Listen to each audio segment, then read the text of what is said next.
What's up, everyone, and welcome to the 14th episode of the Envision Gaming Podcast. I'm your host, Brad's Gaming, and as always, I am joined by Clownish Joe Hello, everyone.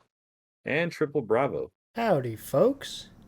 We are just three guys passionate about video games with different interests, so hopefully we can cover all topics and avenues for you. So today's main topic is going to be on video game culture of video games. And before we get into anything, we want to apologize for missing a week.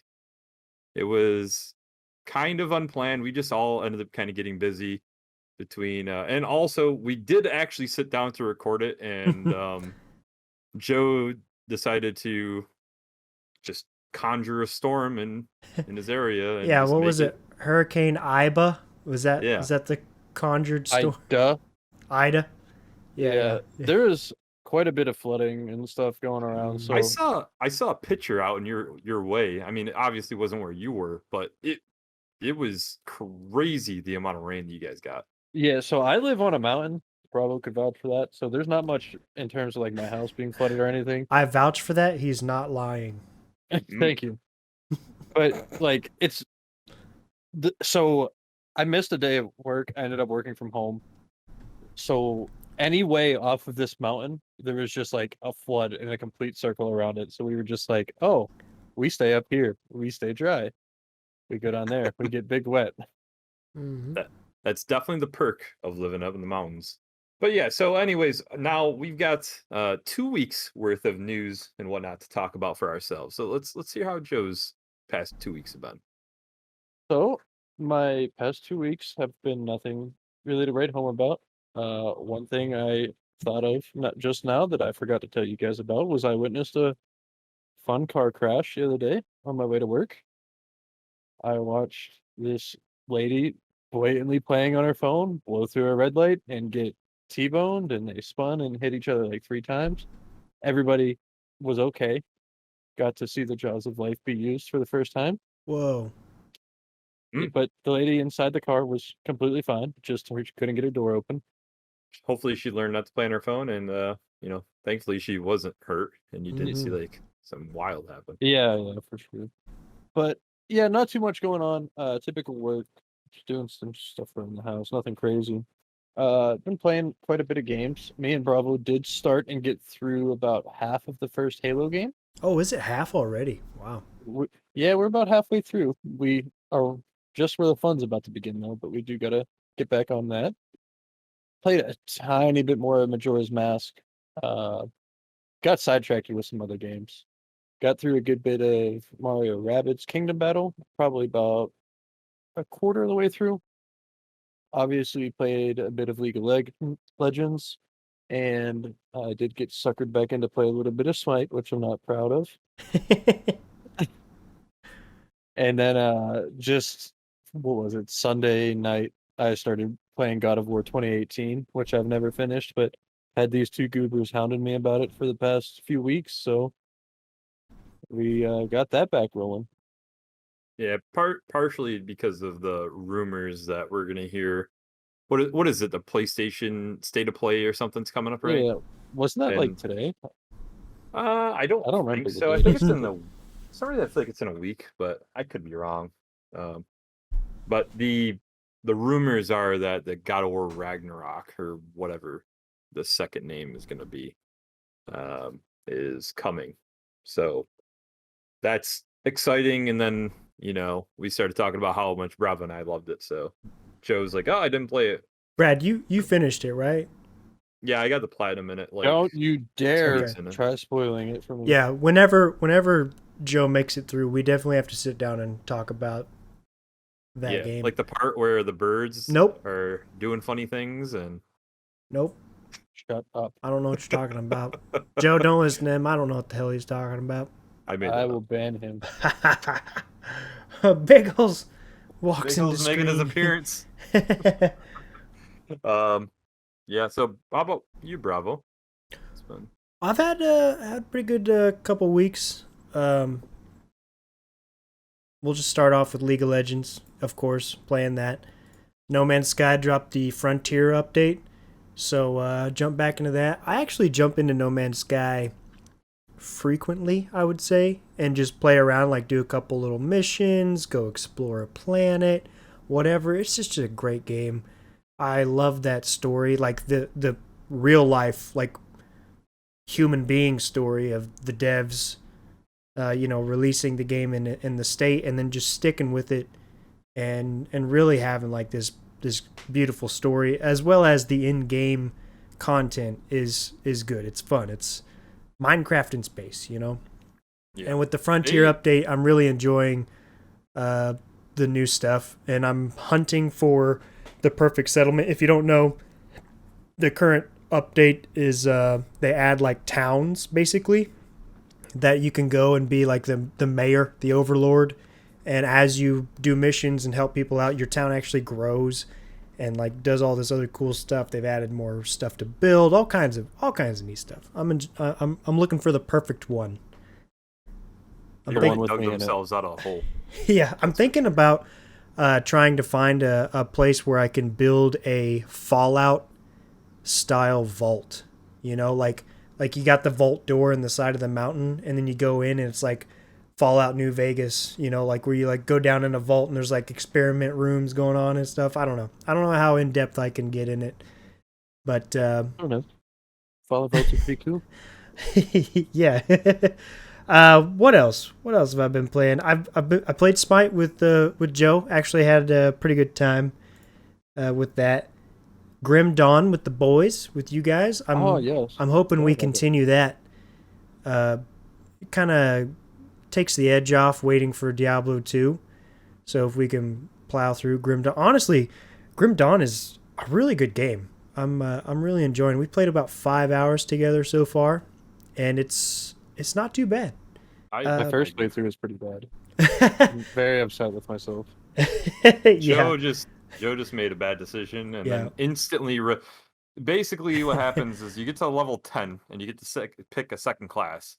So Joe looked at the skill tree and he was like, found the first thing that even said ranged. He's like, here it is, found my class.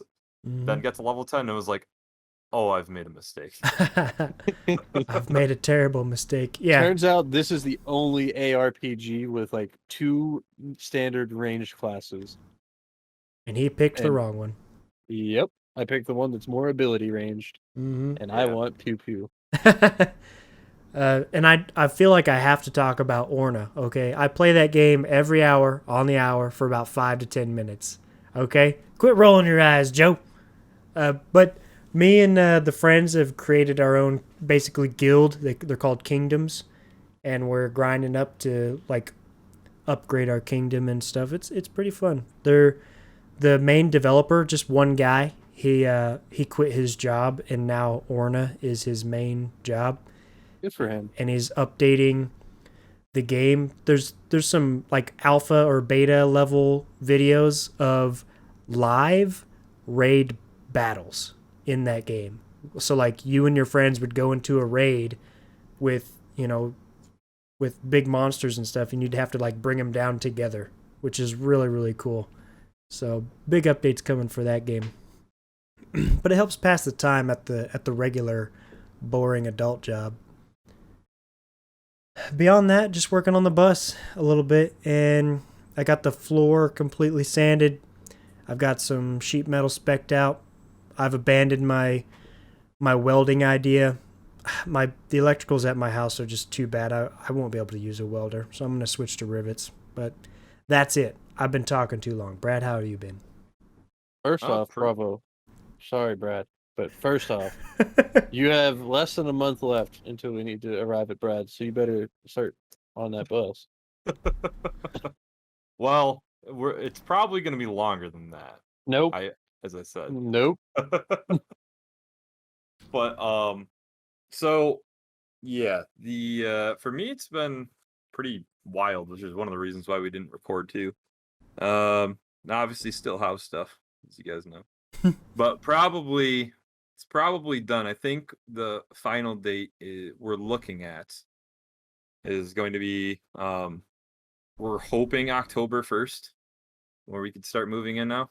I have a gut feeling it's going to be before that. I should be happy but I'm like dreading. I'm like, no, please. I think it's gonna land right when Diablo 2 Remastered comes out, and I'm like, So no, because that's where you gotta like forget to turn in a paper or something.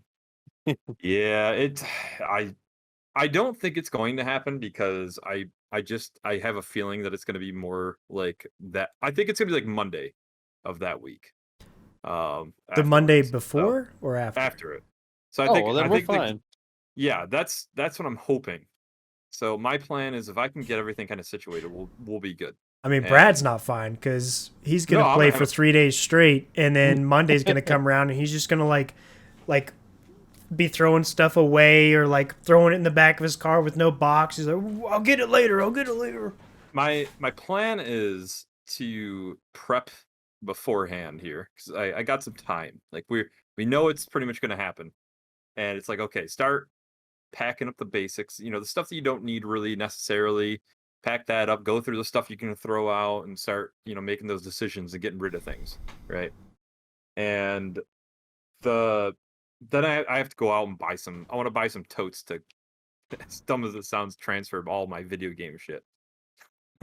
Brad, And it has because been 4 months. 4 months and some change. yeah, What are we gonna talk about whenever you finally moved into your house? that's the end of the podcast. That's I'm the just end. saying, we've been down this road before where Brad told us it was happening 100%. Yeah, I'm gonna have So It to. was I'm gonna have to until I see a new sabotage background in this it. video that you there. got going There's on here. there is a chance. Okay, we were actually talking about it on the phone today. And she was saying there is technically a chance that something happens and it falls through because of like something with timing. Like if we don't get, I can't remember what she exactly said. I'm gonna pull a But Step Brothers and like you guys are gonna try to go observe the house, and I'm gonna be like mowing the yard in a KKK outfit. Oh, howdy, neighbors. oh god. But other than that too, actually, Saturday we did like a surprise wedding and got married. Honestly, we did it it was very small and sporadic and partially just for my grandfather. Like it's partially too so we can like move in and it's like the correct way, whatever in quotes the stereotypical thing. So because we've been living away from, haven't lived together since we're like, oh, why might as well wait and just till we're married. So anyways, because we're getting in the house, we're like, well, we should do it now and do it for my grandfather. But going along with Joe, I actually leaving there saw the guy in front of me smash a deer, and I've never in my life seen a deer fly through the air in slow motion like Superman with both its legs out straight, and then it just land on the ground. I was like, okay, are its legs broken or whatever? And it just got up and ran away. I mean, yes, it could still be like could have went and died right afterwards, but that car was demolished. I Mhm. mean, holy crap. I was kind of surprised how much damage it could have done. Um, and getting to the games, because I'm getting long-winded, I actually played through the entirety of Diablo 3 on a Friday night. Um, the last podcast, after we talked about playing Diablo 2 and played the Diablo 2, I was like, I've just been itching for the ARPG stuff. So I went and played through the entirety of Diablo 3. It actually was better than I thought it was going to be. And I also ended up getting to level 70 just all in the same night. Probably took me about just shy of 8 hours to do the entire thing. The campaign took me about 4 hours, I would say. And it was okay. It's not my favorite Diablo style game. Obviously it's a Diablo game, but they just missed some stuff. That's all. I don't know. Not for me. It was Yeah. fun still for this game through. Then we played Grim Dawn, as said. I've actually got my own little playthrough that I'm doing myself, and I'm probably we're probably halfway to where I'm at in my solo playthrough, roughly. So not too much further, I would say, down the road, but it's fun. It definitely, I like the environment and atmosphere from a really big fan of these isometric ARPGs. Mhm. But I I think that I went with a necromancer, and the thing I'm not liking about it is I'm not doing enough. Like originally I liked it where I was like, "Oh, I could play this laid back." Now I'm like, I wish I was doing more. I wish I was more active, like involved in the combat. Hmm. So, um other ARPG I play too is Torchlight. I'm doing my last playthrough of the mage. I think it's Alchemist is the name of it. So, I have a playthrough on my YouTube of the uh Destroyer and the Ranger. I don't know what the heck the Ranger's name is, but whatever the range class is. I have those two already on my YouTube, so I'm recording the mage one. And then Hearthstone as usual. Joe and I played some Battlegrounds. They did a big update to it, and we've been having fun. I just can't win, Yeah. and it hurts. I finished top 3 once. It's fine. Yeah. Speaking of finishing top 3, we didn't really talk about it, but we did play second in a Clash tournament, Oh yeah, our league. League of Legends Clash tournament. We had a lot of fun with that. Just like the competitive nature, the fact that they have tournaments like built into the game, so cool. Gives a guy something to look forward to every 2 weeks. We You went tried to from talk me into it. second to last to second to first in a week, and it felt good. Mm-hmm. Well, actually, I don't know if you guys are trying to talk me into actually playing in the tournament or just play in general. I would Both. absolutely love for you to play with us. That would be so cool. Oh, I don't know. I got enough stress in my life. For Hard sure. agree. Well, Having you- Joe yell at me the entire listen, I played one time with him, and it was a casual game, and he yelled at me so hard I went and cried. It was brutal. well, first Oh, off, boy. you wouldn't be playing in my lane, and I only have Dustin to yell at. Yeah. But I hate all of my supports, every one of them. Hmm. He hated me so much, I ran away to jungle. Well, I don't blame you. Yep, and I never visit his lane ever.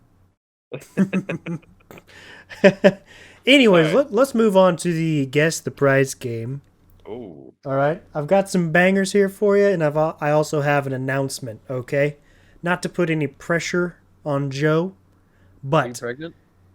if Joe does not pull a W out on this one, we're switching up the format. I've got ideas for that, and you'll have to wait.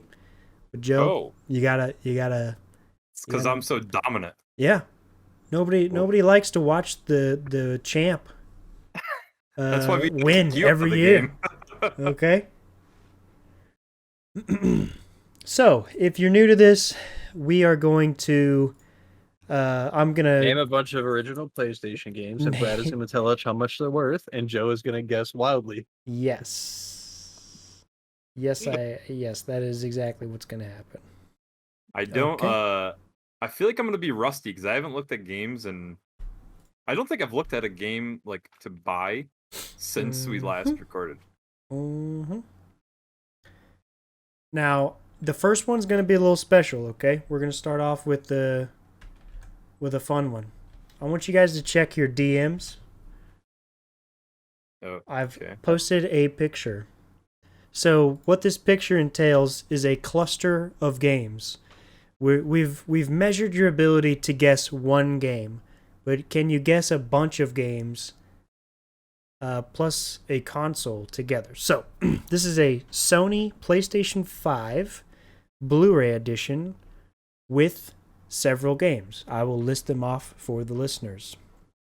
NBA 2K, I can't see the year, but I'm guessing it's the most recent one since it's PS5. It is. Spider-Man, Call of Duty Cold War, Rainbow Six Siege, Red Dead 2, The Crew, Motorsports, Madden 2019, Tony Hawk Pro Skater 5, and Grand Theft Auto 5. Complete with a headset, 2 controllers, the PS5 as I said, and I don't know what those other 2 adapters are, but you guys are familiar with that. Do you know what those are? Yeah. Oh, that's a charger. Yeah, one's There's the the charger and the one is the camera. PlayStation Yeah, camera. it's just the full game set. Let me get back to the old Discord. 1,100 doll hairs and $1,600. So 1,100 for Brad. 1603. $1,603 for Joe. Well, you're both wrong. There's no surprise. So the house wins. It's sold for $880. Well, somebody got a Somebody hell of got a deal. a deal. Okay. Yeah. I feel like I wasn't that far off. I guessed lower than like I was thinking because the PS5 I think by itself probably like $750. I think it goes even for more than that. I listed like mentally as I was adding it up, I counted it for 850 to 900. Mhm. Yeah, I ended up doing a lower guess because I'm like, okay, maybe because it seemed like they were probably trying to just get rid of some stuff and get some quick cash, like instead of flipping it. Mhm. And I'm like, all right, so I think I priced the console at 600 in my head, and then I just kind of was like, all right, 1,100. Mhm. All right, so I the house actually added 100. the house has a point. Let's do a fun one. So, Okay. this is an authentic, and Brad, if you have this game, I'm going to come through this screen and I'm gonna beat you up because I really like this one. Don't ruin it for me.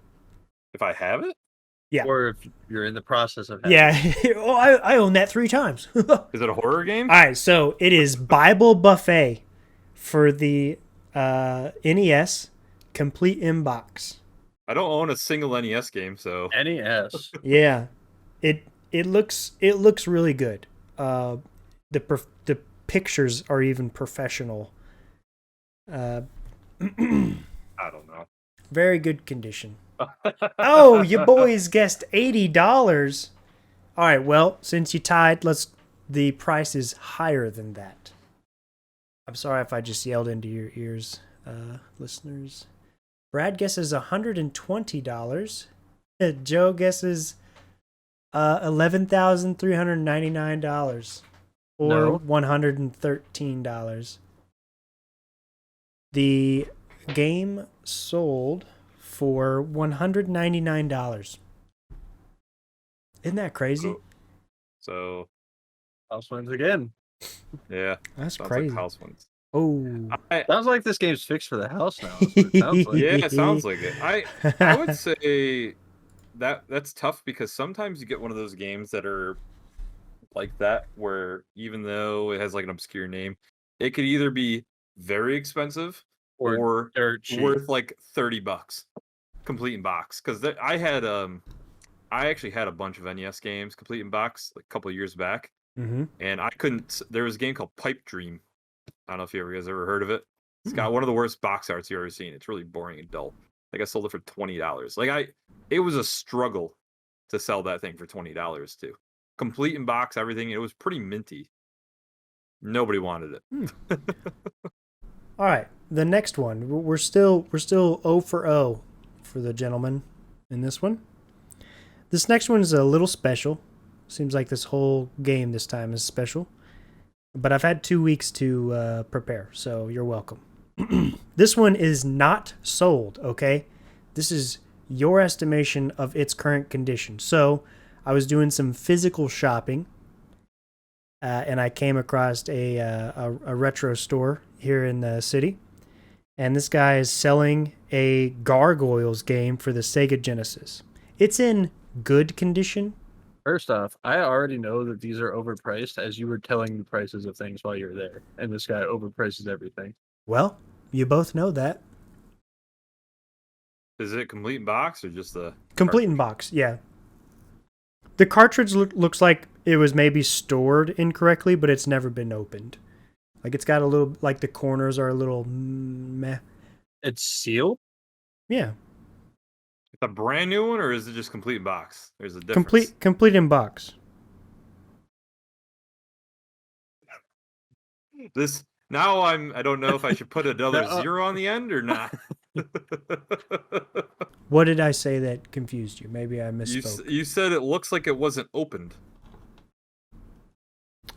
I see. Yeah, no, all I mean is that it's complete in box. I'm sorry. All right, yeah. Yeah, good condition, complete in box. Sega Genesis Gargoyles game. Brad guesses 120 buckaroos. Joe guesses 73. All right. Brad actually gets a W on this one because it is selling for $140. Nice. So let's see what an average gargoyle Sega Genesis Yeah. goes for. Probably I went high. probably like 70. I think it's actually an expensive game though. If I Yeah. don't know anything about Sega Genesis stuff, but I actually had this game as a kid, so I have a very good memory of the game itself. And but I haven't seen anything about it since. Bravo, do me a favor and go buy that for me. Is it more?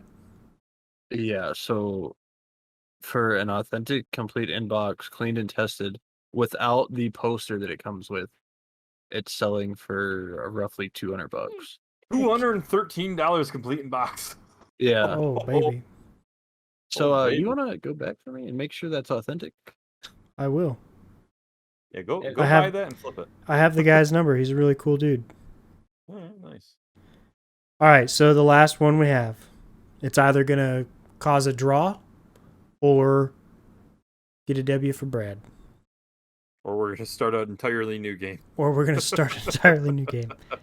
So this is a Nintendo GameCube guide book for Zelda the Four Swords Adventure. And I don't want any bad looks from Brad, but this is from the same store. Okay. This book looks pretty good. Pretty good condition. And he is selling it. Pre-owned. Hey, quit looking at your actual book. Look at I thought that Joe was actually wearing a Zelda Four Swords shirt right now. No, it's just a Link to the Past. Yeah. But no, I was looking over because I was like, Four Swords, what game is that? Like, I couldn't picture the box art in my head. Yeah, it's the Nintendo GameCube, but the Four Swords is like Link, but with different colors. Yeah, you could play it with the Game Boy. Game Boy you attach Advance. to it. Yeah, you attach them yeah. to the GameCube. Mm-hmm. Do do do do do do do. You goofballs.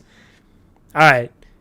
It is much higher than the $60 that you both Okay, well guessed. then he's robbing you because I can go buy it off Mercari for $45 right now. Okay. Well, this one's just for fun then because it is very overpriced, and I just wanted to show you guys this. He's All right. 150 for Brad and 135 for Joe. So, this man, this wild man, is trying to sell this for $275. Not even close. You could buy $275. You could buy a brand new Ocarina of Time one for that price Yeah. that has never been opened.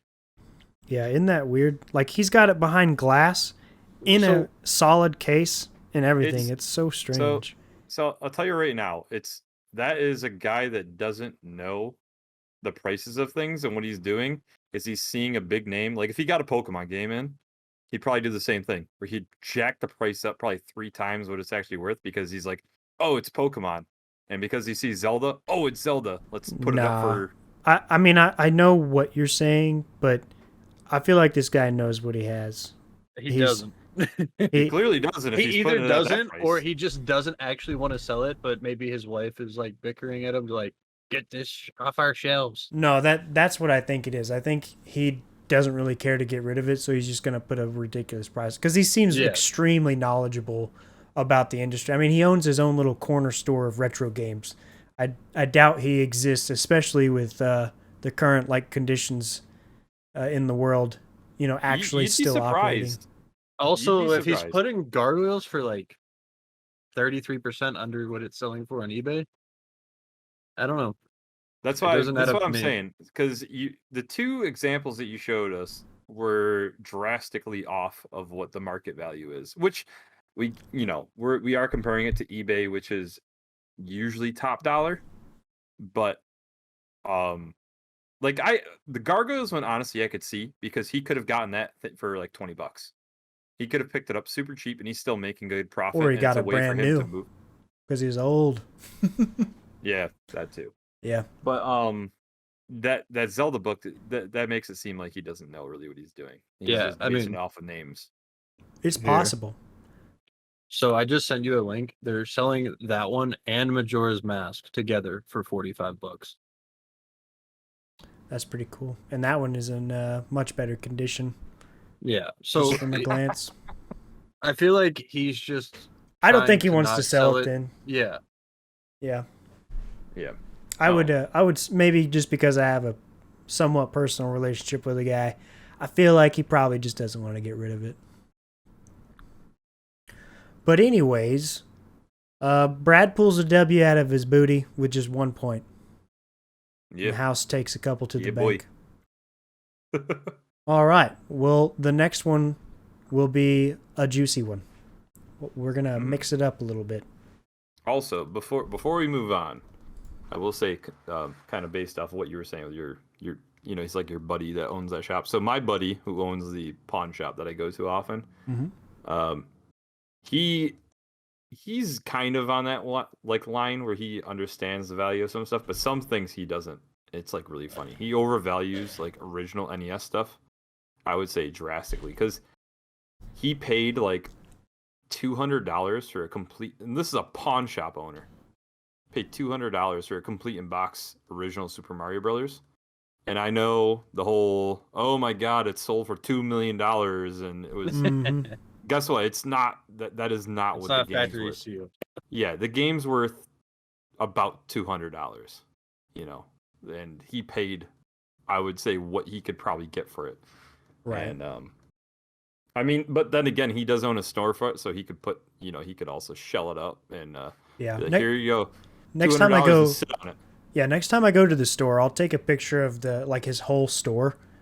Maybe 2 pictures for like one side and the other. Apart. Yeah, because he has a lot of merch that is visible but not for sale. And then he has like the racks that he's like selling stuff through. Yeah, that's actually, so he has a window, like the outside storefront where you could see in the window.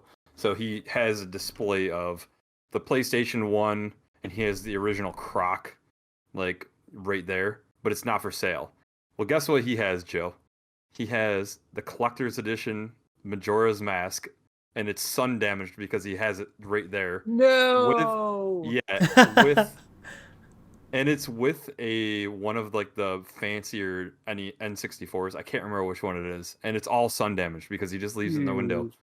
You gotta at least like put a repro box there, if anything. Yeah, I told him, I was like, "What are you doing with that stuff?" And he's like, "It's literally just there for show." And I'm like, why would you put that game? Like, put some crap, like I don't know, even like a $20 game, Mm-hmm. Put Wave Race out there. That game's only worth that game's not worth a lot. Yeah, but that soundtrack though, that bops. Oh yeah, play the config music. Oh god, Play it, Bravo. Just play it. just play it again. Oh god. Anyways, so let's get into the main topic, which is going to be about gaming culture over the past. So basically, the entirety of gaming. So we want to kind of go over roughly from the beginnings of it, like with arcades and whatnot, to where it is now, where we see it going in the future, and giving our personal opinions on it too.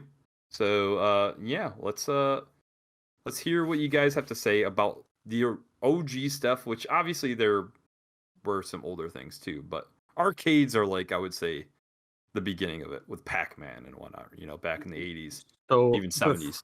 Before we hop into that, I was actually just reading about this on Twitter. The first Pong game was put into a tavern of some sort, bar, whatever you want to call it. And it was like one of the developer's friends put out like a beta version of it and like gave it to his buddy who owned the bar. And a few days later, he got a call that it was malfunctioning. And so the guy went out to like troubleshoot, find out what was going on, why it wasn't working. Turned out it wasn't working because the system was physically overflowing with quarters. Wow. Wow. That's pretty cool. And I just thought it was a cool little story from like it's the original Pong, like back when it was first being developed. So That's pretty cool.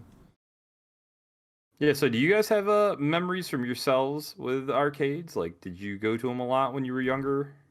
Yeah, the one of the towns that I lived in as a kid, there was a mall there. It was a really crappy mall, but they did have a small arcade, and we would go there and hang out. And I actually, like the guy that owned it, ran it, whatever, he didn't care at all. So his like the counter with the where you turn in the tickets was like facing outward.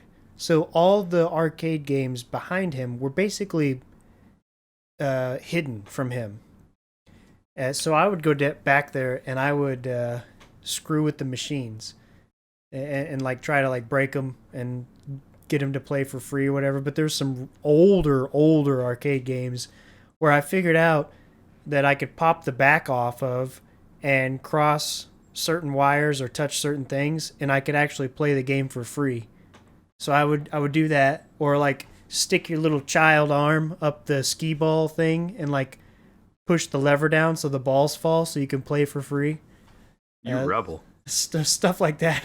And then fast forward a little bit, I had a girlfriend for a while that started working there. So I would go hang out there a lot whenever I wasn't working. And I got really good at hacking those machines and doing different things. It was pretty good time. I'm going to Any stop games that stick out to you, like from memory? it. No, not really. Just I don't even remember the name of that old game, but yeah, I just probably the skee ball because it was so easy. Like He just more has the memory of him being a vandalist that you just sit there and okay, so here was my my criminal routine. All right, I would walk in, I would start on the right side, and I'd go push every single return money button because they were still using like real money, so I'd get quarters, I'd push all those and I'd check all the slots, and once I did that, I'd go mess with skee ball, and then I go mess with the old machines, and then I go in the back and pretend like I was racing or race one of the games, a motorcycle game or whatever. And then I go up front and I would try to haggle with my girlfriend at the time to get her to give me free stuff. solid plan. How about you, Brad? Were you an arcade goer? I actually was. So we had an arcade in our mall also that it was okay. And then also when we went on vacation, there was a pretty good, pretty solid arcade that we went to. And for at the mall, when I was really young, I played a lot of Tekken, and so back in the day when you'd play the arcade fighting games, you would go against other people because they, you'd put the quarters up and you play against each other. Well, I was this little kid, and I would go up and I would whoop on these adults and whatnot. But I don't think it was that I was very good. I just would, had so much sugar in my system, and I'd smack the button so fast I'd be going crazy. I don't and I really don't have that much of a memory from it. Honestly, it was my mom and my dad telling me. They were like, "Yeah, you would be on the machine like for like 30 minutes, and just all these people would come up and they'd be like playing, and you'd stay on because you beat them all." I'm like, "Oh, all right, well." And then the other one too at that same mall I played was Soul Calibur. I don't remember which one it was. It might have been the original. And I always played as Nightmare. I remember that. Because he just had the big sword and he was kind of creepy looking. Just looked cool. But then a couple of years later in that same mall, I ended up really liking DDR, the Dance Dance Revolution games. So I used to hop on those and I would play the crap out of DDR. It was super fun. I really enjoyed it.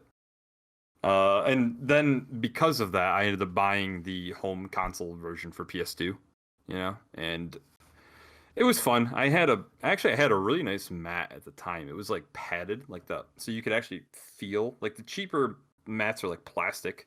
They didn't register too great, and you could easily like drift off by just moving a little bit to the side or down a little bit, where you'd go to press the up button and you might be not hitting any button at all.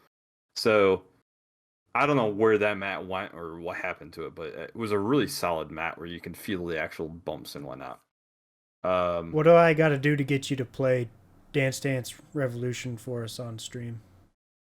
I would say in order for me to play it, I would need a better mat, and because I have that plastic crappy mat. I bought a bundle online probably 7 years ago, and I rebought the game that I had from when I was a kid, and I played it back then when I first got it, and it just wasn't the same because it was a different mat. I couldn't get in the groove, but I would do it if I had a mat that was decent.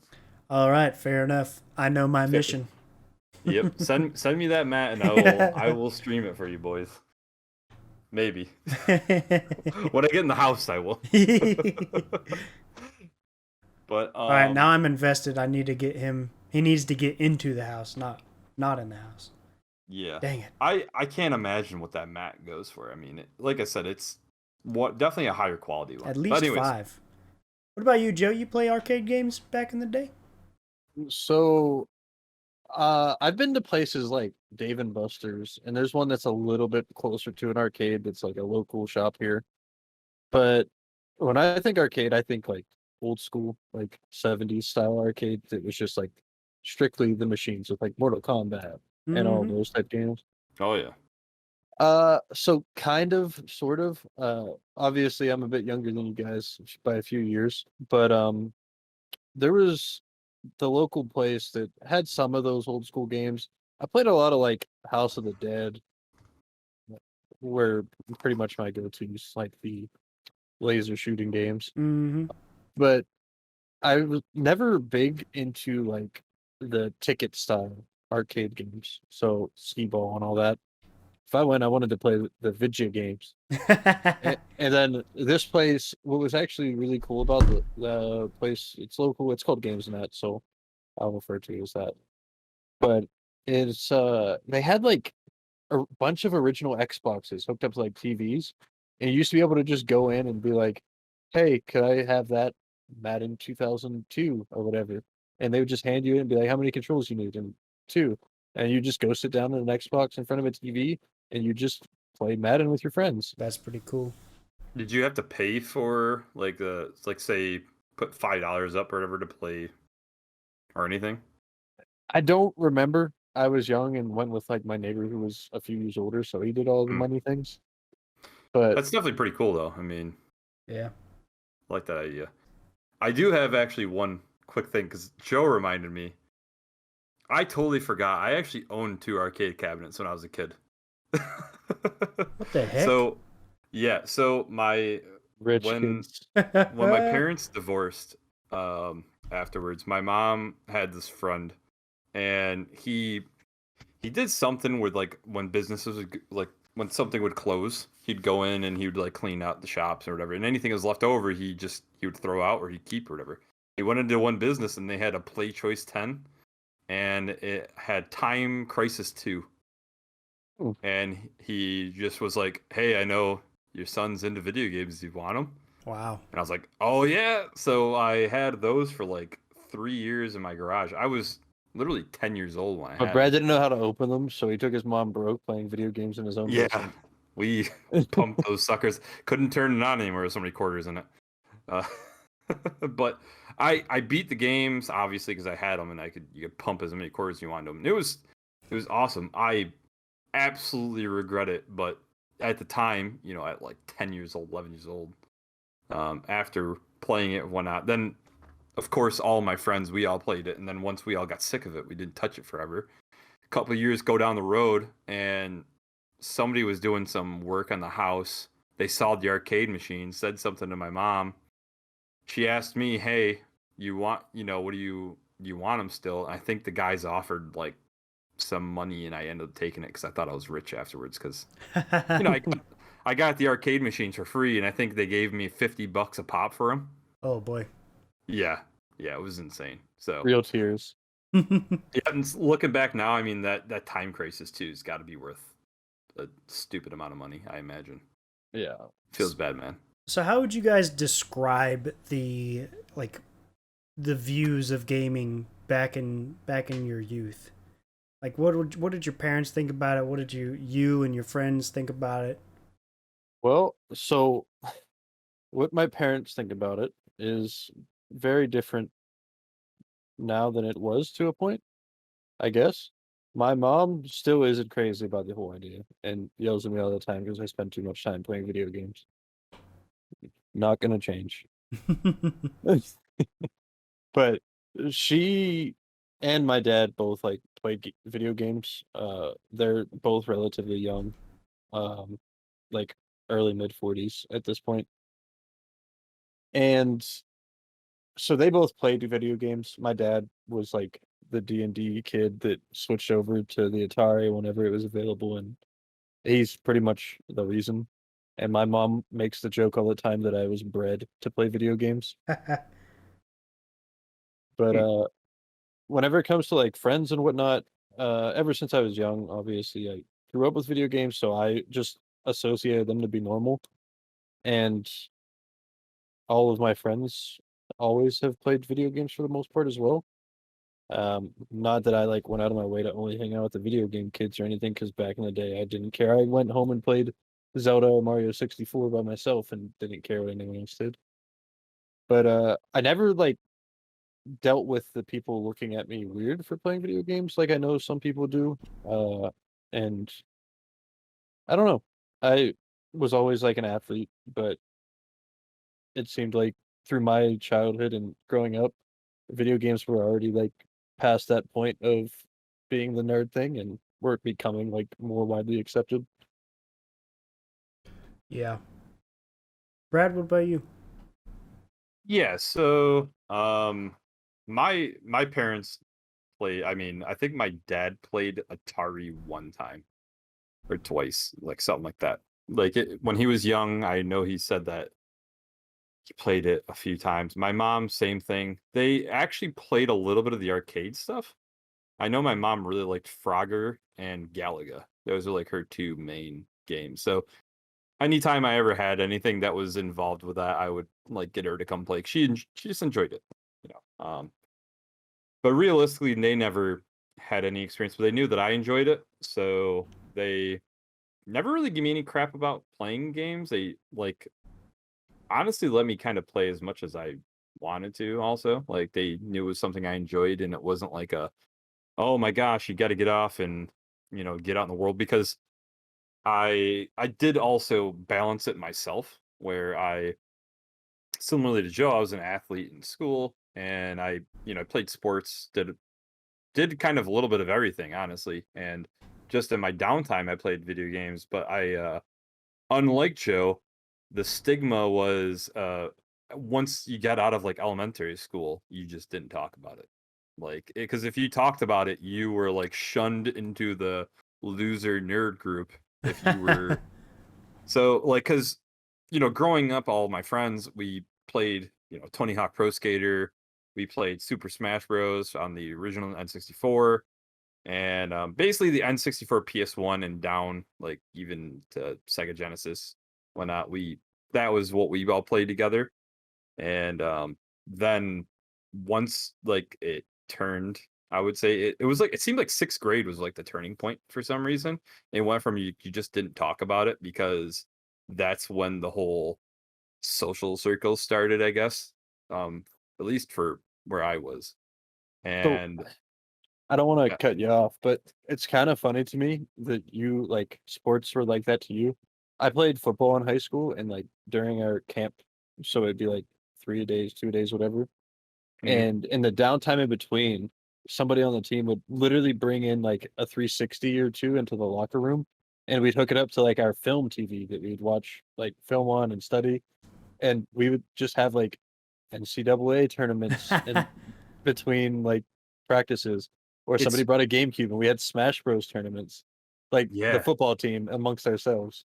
It's so weird. Like I know there were the amount of video game like talk when it comes to like high school, it was just the Call of Duty stuff.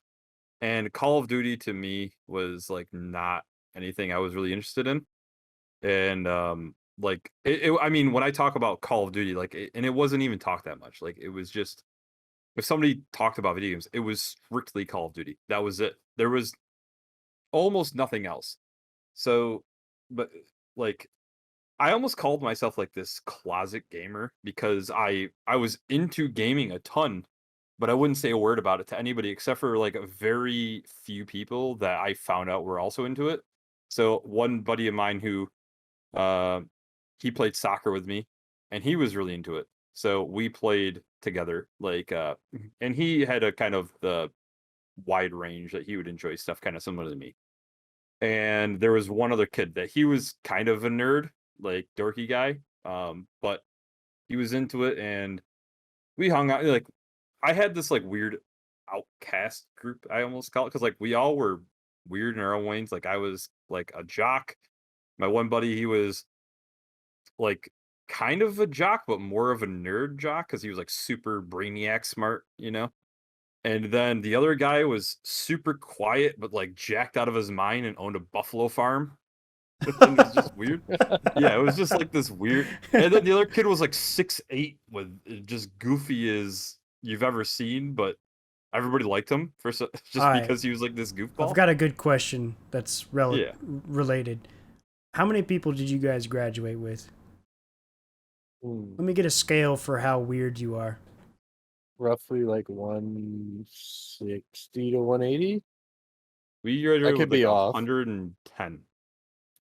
All It right, was a small country school. I graduated I'm with 45 people. Yeah, I'm from Oh, like a double A that went to triple A size school. I don't know if you guys know like some like sports Mm-hmm. sizes. yeah. Yeah, so my We're school C. bounced between B and A, and it was Well, 45 kids? yeah, It's uh, impressive. we It's had also we're considering this is like a different state. Yeah, right, We're true. big right. True. sports We're all states. different states, but it really sucked because I grew up playing 8-man football, and then we got so many people in our school that we barely met the minimum for 11-man. So my whole life playing 8-man out the window. Come play 11-man for us, and it ruined my high school career. But that's a different I story. I didn't even know 8-man football was a thing. Oh Yeah, yeah. I thought you either had 11 or you didn't play football. Oh no. Play flag. Texas and Oklahoma and a couple of surrounding states, like 8-man is for like the smaller schools that like you physically can't fit a roster. Yeah. It's that was the reason back in the day. But now a lot of schools have plenty of kids to play 11-man if you really wanted to. But 8-man is kind of a prideful event. Like down in Texas, they take it very, very, very seriously. And here in Oklahoma, it's just kind of what you have. Because yeah. like my school, we had enough for maybe like two teams, right? So like an offense and then a secondary offense, barely. And then we moved to 11-man, and it's like, okay, everybody plays Iron Man football, and you four guys sit on the sidelines for when somebody gets hurt. It's terrible. But we're off to different subjects. Okay, so we got a scale for that. So Brad, please continue. Yeah, no, so, you know, as I was saying, high school wise, it just really was kind of, you're just looked down upon, I guess. Like, just there were very nerdy people that were open about their nerd culture, I would say. And it just stuck with me. I mean, even to this day, I've, until just recently, honestly, I've never had my stuff out because my ex girlfriend, she was like, "Nope, you're not having any of this stuff. You can't have it out, or whatever." Which I know isn't really so much of that, but I also wouldn't tell people about it because I'm like, I don't want people to judge me because I'm still living in like middle school Brad's head of I'm gonna get beat up on the playground because I got the Pokemon cards out. Yeah, man, it sounds like you've been surrounded by extremely judgmental people. It really was Terrible. bad. Um, I think honestly it all stems mainly from the middle school. So more than anything, because I also just never met anybody that was into the same stuff. Like until I met my buddy Jamie. Joe. Well, Oh. Jamie, who lives around here. He's the first person that locally lives around me that has some interest in video games that is not Call of Duty or Madden. Wow. And there's nothing against that stuff. It's just like I'm telling you, that is all I know. Everybody that's like, oh yeah, I play games. It's Call of Duty, Madden, and now it's Fortnite. But like that was it. And then me and him have vastly different opinions on game, not opinions, but just what we enjoy. He's more like Joe's alley of Legend of Zelda collecting. Everything on. Oh, It's not everything, but like he's like a big Nintendo guy. gotcha. So he collects Nintendo, like Legend of Zelda and Pokemon. Those are his two big things. Mm-hmm. And yeah, but I actually did just literally now. It was last week I met one of the guys that I work with, and he collects the exact same thing I do. It's really weird. Well, maybe you should be more open about what you collect. You might be surprised. Yeah, he's kind of. I'm gonna leave it at that. He's one of those. Yeah, he's a nice guy, but Fits the topic of the subject. he is. I think the other thing too is, and that's what I like about us, and I like about my buddy Jamie is I don't feel like we fit that. Not being mean about, but there's like that stereotype from back in the day of like I don't even know how to word it. Like See, that's what made me think about the topic. yeah, it's just weird. Like nowadays it's a little different. I know that there's a lot of people and gaming as a whole has just changed, but like I don't like we're normal guys. That's how I view it. Like we're into everything, like football, and we could literally talk about anything. And that's what I like. Where he lives and breathes only video. Like there is no talking about anything else. It's just Yeah, it's like anime. Yeah, like pushes up his glasses, and actually the capacitance of the Nintendo Entertainment System was blah blah blah, and you're like, oh god, oh Exactly. It's to a T that it's him talking about that stuff and just like anime. yeah. So, and I'm like, yeah. I don't know. Anyways, I've been rambling a long time. What about you, Bravo? So my mother is a single mom. I got two brothers that like are blood brothers. I had stepbrothers and whatnot throughout the years, but so single mom raising three boys, and she is technologically illiterate, which was good for us because we would say, "Mom, I want this," and she would look at the back, and if there was no boobies, no blood, no nothing, she'd be like, "Okay, that's good." So like, pretty much everything was on the table, as long as it didn't say demon, whatever, you're good. So we played a pretty good amount of games, and she absolutely loved it because we would get this one thing, and she could go work, and we would just play games for hours while she's working, and it was one of those things where it's like you watch your brother, and your brother watches him, and he watches you. Everybody take care of everybody. Hey, and then we just Nintendo's the babysitter. Yes, it pretty much was. But on top of that, we never really had a problem where we were like forced to go outside. We would go outside and play and just like completely exhaust all physical, whatever, beat up the neighborhood kids, whatever. And then nighttime would come and we would go inside and we would play games until 2:00 in the morning.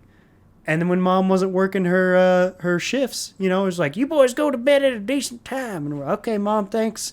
And then we would pretend to play or pretend to sleep and play. Are you picking up that Bravo is just this criminal when he was a child and he was hacking arcade machines, he's jumping little children? I will say this. I used to be a much angrier person. All right. Whenever I was a little kid, I was just a little ball of rage. And same beer length. So before I got into 9th grade, I had moved 17 times. My mom was a traveling nurse.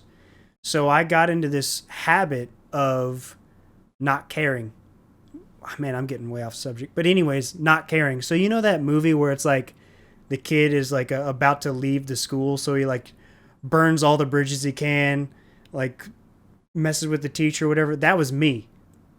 I was just a little hellion, and I would fight everybody. I would get into trouble all the time, and then 6 months later, I would jump schools, and it was just a thing, right? So I was like the outsider all the time. When I got to high school, I quickly found the outsider group of weirdos and people that didn't fit in anywhere else. They weren't pretty, they weren't cool, whatever. And those guys are still my best friends to this day. But I was friends with everybody because I basically got my driver's license and I said, I am not moving schools ever again. And I stuck in the same high school my whole high school career. And I drove like an hour to school by the end of it because mom moved. And I was like, no, I'm going to this school. But we had a pretty good time. Like, it was, like I said, we were like the outsiders, right? So like a couple of us were jocks, a couple of us were like book nerds, a couple people were employed like me whenever they were in high school. So we just kind of had this ragtag group of goofballs, and we would do everything. We played paintball, we played video games, we played sports, all that stuff. It was a good time, and I never felt like I had to hide. I've never had that kind of feeling anyways. Like I've always just kind of done what I wanted to, bullheaded, even if people told me not to. But we had a good time with it, and yeah, just video games and sports and whatnot. Pretty good stuff. It kind of makes me feel like we should maybe venture and do like, I feel like we have a lot of stories outside of gaming too. It's like a possibility because a lot, like there's been a half of this it's been just like, oh yeah, we're getting we're stories in general of stuff, which we're going down memory lane with the gaming culture, you know. Yeah. But I will say this, there was a group of people in my high school that looked at gaming like what Brad is describing, you know. If you weren't playing the latest football game or the latest shoot 'em up game, you were a nerd and you were disliked. And except for like the random people like me who could just be friends with everybody, it was kind of like shunned upon, you know, like, oh, you gotta be cool and hip and whatever if you want to hang out with us. I don't care about that stuff. Isn't it like, it's like what you'd see in the movies, right? Back in the day where you got the dork that, you know, has got the stereotypical glasses on, and he, you know, could barely take a step without tripping over himself and he's throwing his books all over or whatever. And then the jock was like, ugh. I vigorously protected those kind of people because those were my favorite kind of people. Like the nerdy or the cool group of people that were always, you know, seemed like they got were along with everybody. It was literally that. Like I didn't consider myself to be in any group itself because everybody just, like, it's not even like me toot my own horn. It's just I have, and I'm still to this day this way, where I just have so many interests in life in general that it makes it easy for me to hold a conversation with somebody, which is why with my job where I talk on the phone and I fix people's computer, they love me at my job because when I get on the phone with them, I'm like, hey, you know, what's going on? And I just start some random small conversation. I find out what these people like, and we just go down that rabbit hole while I'm figuring out what's wrong and fixing it or installing something. And then they go to my boss, they're like, oh, I love him. He's amazing. You know, whatever. Just because I can have a conversation and kind of BS my way through stuff. You know, and I mean, I feel like that's kind of how all of us are. We're just normal, likable people. So speaking of like old stuff, I do have to say something that really bothers me, and that is esports. Maybe I haven't done the exact timeline, but it seems like about 4 years too soon I graduated high school. You know, if it just shifted 4 years, my senior year we could have had like an esports team. Like we just barely missed it, where it's kind of, sort of, like I would have spearheaded that immediately if that were even a possibility in my school. By the way, little side note, I started my high school's bowling team. I did all the legwork. I found a coach. I did I found the like regulations for what you had to have to be a team, and I did all of it. I found a random guy at the bowling alley, and I was like, "You need to be our coach. You need to be here at this time." And he was like, "Cool, I can do that." And The local pedophile. no. Like I knew the guy. He was really cool. He actually turned out to be a good coach. But like, so I'm just saying, like, I would have spearheaded an esports team if it were possible. But we were I'm too dang old. And my younger brother, he's in college now. And I'm like, dude, you got to get on that esports team. I don't even care if you're good. You just got to get on it. That's so cool. It's so Bravo and I are close to the same age, and we both have the same experience because same with me. There was no, like, as I said, I mean, even in college, which was, I would say when I was in college, like, was about 2 years into college is when it really started to pick up. Where like gaming as a whole started to just become like main culture in general. And you would see, yeah, I mean, that's when the Marvel universe was getting big and people were actually just kind of openly talking about things. I mean, nowadays you see, how many people do you see walking around Walmart wearing like a Legend of Zelda t-shirt? It's like super common, right? Nerdsplosion. Yeah, it's crazy. So, but like it's wild because even so I actually went to college for like I took some time off. So I went to college, ended up stopping, and then I went back for it and finished my degree about 5 years later. And I'm talking like when I went back, it was like prime time. You're talking esports, everybody was in. I found out that there was actually a local at my college, there was like a gaming club or whatever you want to call it, where you can get. So I was like, all right, you know what? I'm gonna show up to it and just see what it's like. And it was not what I expected, even remotely. Like, so it was basically them playing Yu-Gi-Oh! And Magic the Gathering. They had another board like area with a table with board games.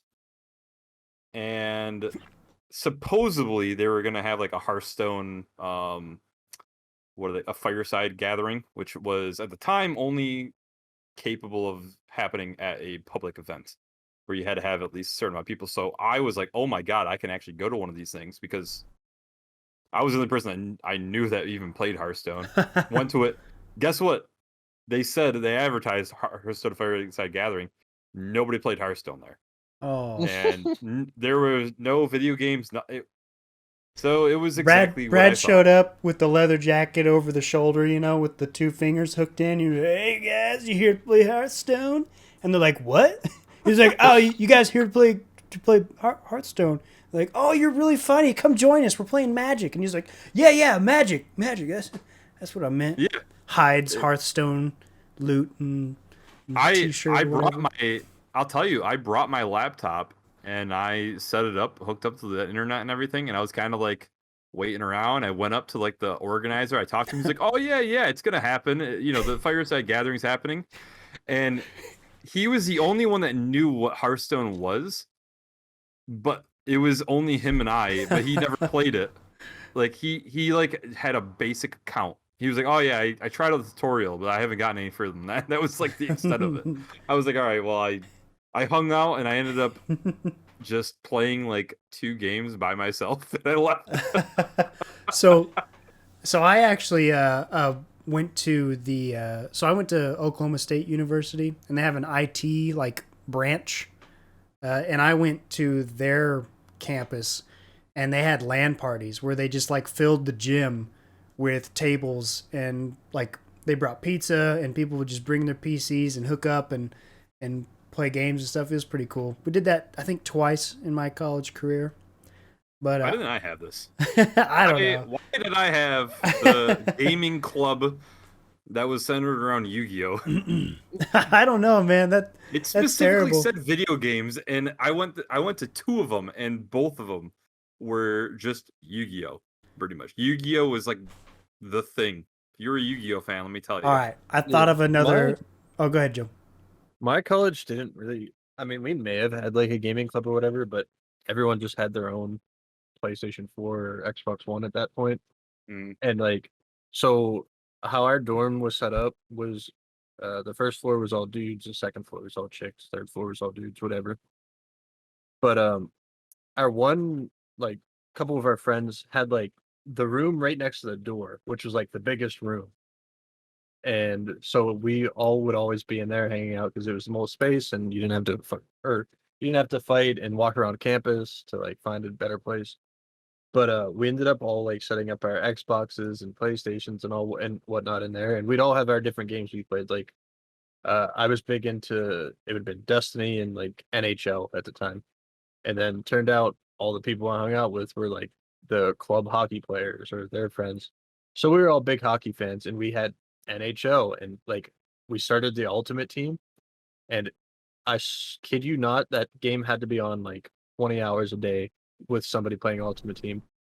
So I'd wake up in the morning, well, I say morning, but afternoon before my classes, I'd go knock out a few games of Ultimate Team. And then I'm like, all right, I'm gonna head to class. And then here comes Tom walking in from his class. He's like, oh, you heading out? I'm like, yep, heading to class. He's like, all right, I got the next set. And he grabs the control, plays a few games, and then Halo Master Chief Collection released, and we were just full man Slayer teaming it. Now, does it make sense to you too as of why my gaming habits are the way it is, which is I play everything solo and alone after hearing all this? Yes, and we're trying to break you of that. Yeah. Is it like it makes total sense like hearing about like We're trying to break you of that by sending you to the top lane of League of Legends so you can play solo and all alone. yeah. What I'm gonna do is you guys can have me play. I'm just gonna not be on Discord though. Brad, I had to drag Brad into Discord in general, kicking and screaming. Look at how far we've made it, Brad. You're growing up. Somehow, yeah. Joe came into my stream, and that's how we all met. Was Joe's Joe basically popped the into center our of it. stream.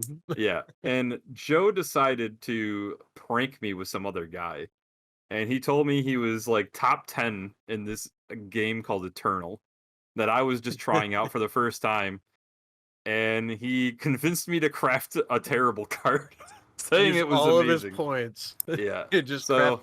craft like 8 of these. You can only put 2 in your deck, but you need 8. Yeah. So after I did that, I've never forgiven him. Even though he thinks so. I'm plotting my revenge right now as we speak. Oh man. He thinks he's getting a PlayStation Vita, but he's actually getting a pile of dog doo doo. little poopski in there. Oh man. But We've been off topic for the majority of this episode. This is the whole topic, baby. The I whole told topic. you. You know, we're gonna instead of it being the Vision Gaming, it's gonna be episode 1 of the Envision podcast. We'll just call it that. Unless you guys got anything else to add with that, there is also cosplay. I mean, do you guys have you even seen any of this in person or experienced any of it? Oh yeah. Yes. Okay, I would like to I live in my experience own more of world, it. as you know. Wait. Let me start this off. Yeah. So I know one guy in early college that did cosplay. He had a tail and ears, and he never took them off. I think this is called a furry. Is it Sonic Fox? I'm sorry. Go ahead, Joe. I actually so Pittsburgh has like big conventions, especially furry conventions, but that's a side note. But we do have like anime conventions and like gaming conventions and stuff like that. And so there's people here that are all into that, and we're kind of becoming like the hipster city of the East at this point. So it's not uncommon. I know I used to work with a guy who not just particular to like video games, but he did like costumes in general. And this dude easily could have gone professional. He made a Dead Space one, like Isaac, what was it? Isaac Clarke, Clarke. whatever. Yeah. But like full lighting, it like almost game like perfect. And it was so cool. And I didn't like see it in person, but he had like pictures and videos of it. But yeah, think it's a cool thing. I think people are wild and how dedicated they get to it and how much money they put into some of these costumes. But I just think it's a cool thing, if people like doing it. I'm not one to tell you how to spend your money or your time, and go for it. I think it's awesome to look at. I would love to find a cosplay that I would fit into without having to shave my beard. And I've thought about it. There's a couple of people out there, but I would really like to go completely like do a cosplay as best as I could, and then go like compete at like some kind of convention or something. Get I on think that that'd be Space so Marine cool. one, dude. Go to like Comic-Con or something like that and actually, you know. Yeah, I think it'd be awesome.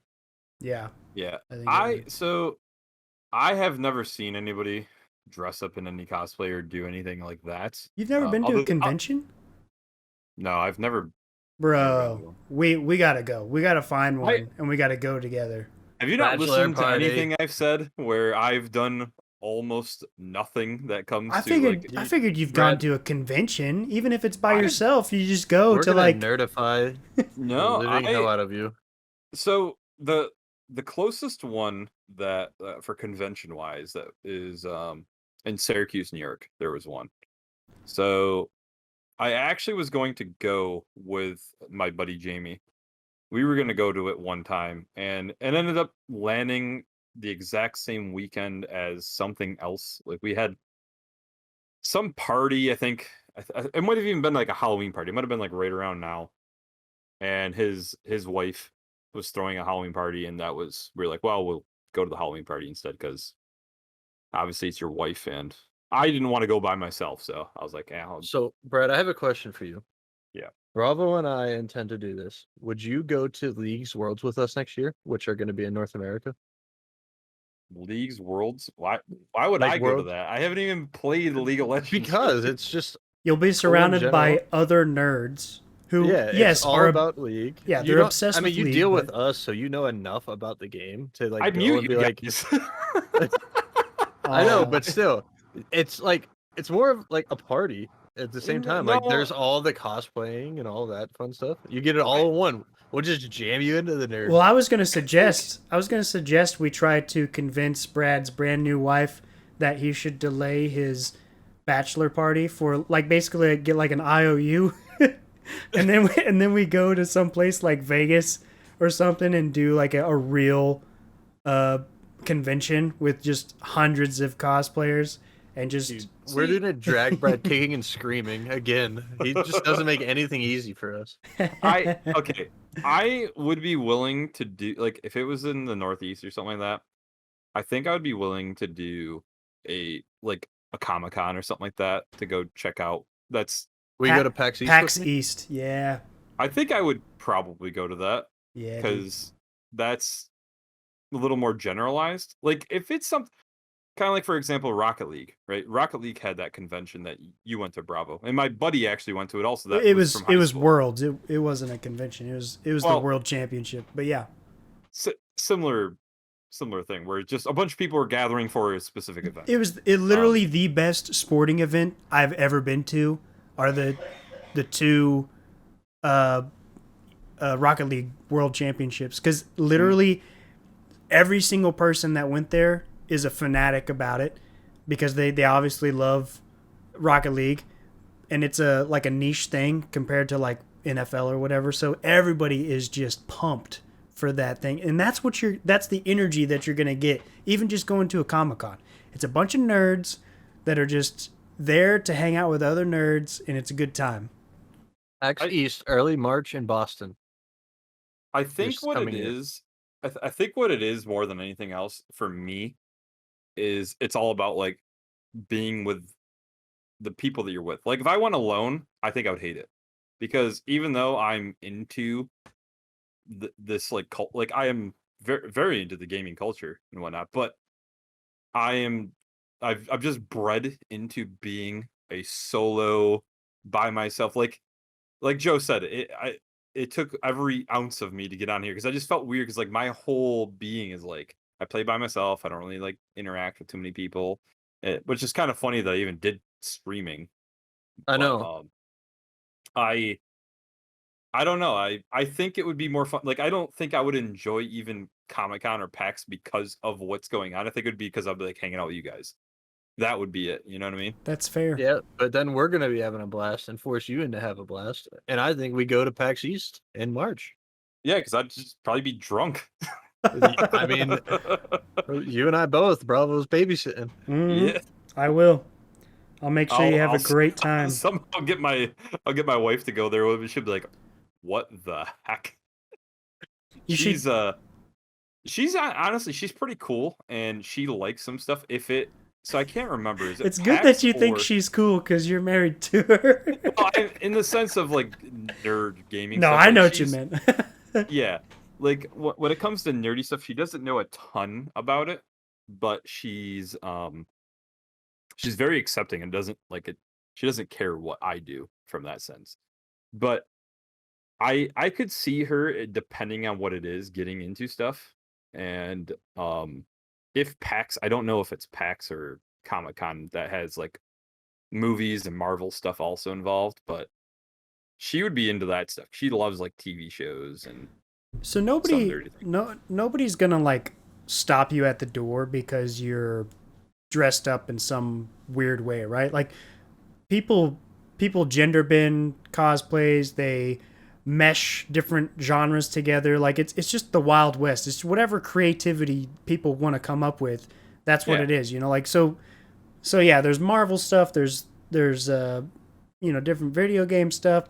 I've seen people dressed up as like the strangest things from video, like the most niche things from a video game, and you're like, "What are you?" And he's like, "I'm the book that was on the shelf in the Skyrim in this building." And you're like, "Okay, cool, bro." You guys want to go to Comic-Con this year? It's literally a month from today in New York. Surely it's There's about sold 0% chance that that's happening with me with the house closing Yeah, it's fine. I a don't month mind. from today. Yeah. We'll delay Diablo. It's fine. Yeah, you're gonna be lucky to get me to go to a thing It's in not Boston with an you. option. We'll just pick you up They have tickets. for the Comic-Con. Yeah. Yeah, Wow.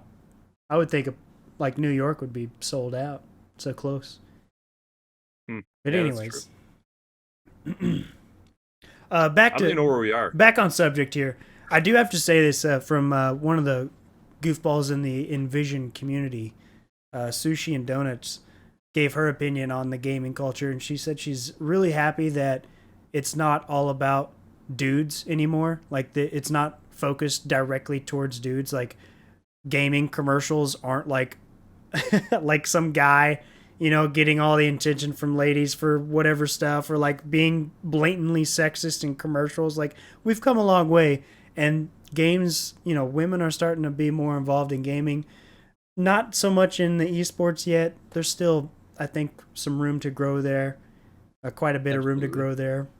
Like the all female League of Legends team, they were kind of like shunned out of the community or out of the professional community, which sucks. But there's other reasons around that as well. But stuff like that. So there's definitely room to grow, and I hope that it continues to improve. But the Bethesda, not Bethesda.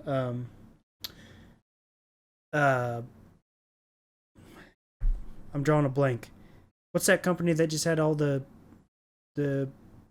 bad PR for treating their Ubisoft? no. Blizzard? Blizzard. Yeah, I kept thinking of BattleNet. I'm like, who are they? Yeah, Blizzard. That treating their employees poorly and stuff. So there's definitely a lot of room to grow, but it has improved over the years. Yeah, I mean, even like us playing with some of the ladies who were in a Discord and hopping in games, like every once in a while, there's that one guy who, once they use voice chat, there's a girl. Oh yeah, like friends or like girls in the Discord. Like I don't want to talk in game because they'll know, and like that changes the way they interact with you. It's like okay, yeah. But that part of that's just the anonymity that the internet brings. Like somebody figures out that you're some like minority or something, they're gonna poke fun at you, and it's terrible. But that's just like the poor culture of the internet because you're anonymous. You Yeah, know. and hopefully it changes and more people become accepting because a lot of the games I've played and the chicks I've met in gaming are all pretty cool people, and there's just literally no reason to be like, oh, there's a girl. Will you be my girlfriend? That's right there is more of what I remember and have like seen happen because when I was a kid playing Diablo 2, we had a girl that was like kind of in our little group that we played with. And it was basically that way of anytime anybody found out it was a girl, they all were losing their minds and, you know, basically the old way of like, let me hop in the DMs kind of, Yeah, you it's know. pretty wild. I don't obviously don't support people going out of their way and making the comments they do, as I Yeah. have a younger sister who likes to play video games. But luckily, she doesn't deal with like the toxicity of it because she'll play like GTA Online and just blast music and not pay attention to any voice comms and just run around shooting people. Yeah. It's probably not a bad way to do it. As far as like the gaming culture goes, I have to comment on the actual in-game characters and how the personalities of those characters have evolved over time, where you get like main protagonist females that are just uh, they're just badasses on their own, and they're not the main protagonist because they're a female, like because they're just a lady. Like the best example I can have or that comes to mind is the Mulan live action movie versus the cartoon. Okay, the cartoon is a person in a with her family in a bad situation. She doesn't want her father to basically be sacrificed to the wolves, and she goes off to represent her family and her country in a war, and she develops over time to be a great soldier and a great person, and she does this crazy arc and to become a better person, better soldier. And then you get the live action Mulan movie, and it's just girl power. She's ultra powerful from the beginning. She just has to learn to drop her reliance on other people and just be who she is. And I feel like the first story is much better than the second. So whenever games or movies do that, where they like the center point is the fact that they're a woman, that's not good. It needs to be the center point is they're badass for this reason, and they just happen to be a woman, or they just happen to be whoever they are. Like it doesn't matter. I would like to see more of that than Joe's giving me a face. I'm giving you a face because I get what you're saying about the new movie, and she like is powerful before, and the old movie is just like blatantly sexist and racist from top to bottom, which obviously comedy was different back then, but I'm gonna make the argument the complete opposite. I mean, I'd definitely be more looking at it like we'll compare the original Tomb Raiders, which were like the big ones, the girl with the big boobs, The triangle Eh, boobies. and then we take that and we compare it to something like Horizon Zero Dawn, which is Aloy that not very sexualized, completely covered up. It's just a badass in general. That's also a good example. Mm, But going yeah. back to the cartoon Mulan, at the beginning, it is blatantly sexist and blatantly racist, but her own squad learns to accept her for being who she is because she's proven herself as a warrior. So they all become better people at the end of the movie, which is a much better story than the live action one. So it's definitely a good Disney movie, but we're not comparing. I don't. Do you, This do is a you see what I'm conversation saying? in Like itself. her I squad, get like what you're saying. "Be and a I'm, Man" is a song in that one, and I under Mulan. The they cartoon accept one her. is like my second favorite movie of all time. So I completely understand how the movie works. Yeah. But it's the live action is way more true to the historical lore is the difference. So they're not comparable movies to me. One is a Disney adaptation and one is a lore Yeah, movie. I'm not comparing the like all I'm comparing is the main character arc where the one arc the person grows over time and the other arc is the live action where she literally is the same from the beginning to the end. She just learns to cut ties with her reliance on other people. It's a much better story in the beginning. That's all I'm saying. That's my opinion. And I'm sticking to it. I I get your point. Like I understand the point, but I don't see where that ties into what we were going at. I've never seen Mulan. Get him out. Get out of here. It ties into the point because I said that I would like to see people represented for being the people that they are rather than the gender that they are. And we were talking about Okay. ladies Okay. in gaming Let me culture. let me take a second here, stab at this. So You can't. You never saw the movies. I'm not going to talk about movies because we're talking about video games anyways. Video games. So there's the whole movement that's been going on where like the representation of what whatever it is that you want to talk about, like trans people in video games, or like for some reason people feel like nowadays there needs to be equal representation of a straight white male to maybe somebody who is transgender, or like Yeah, they have like a people- quota to fill.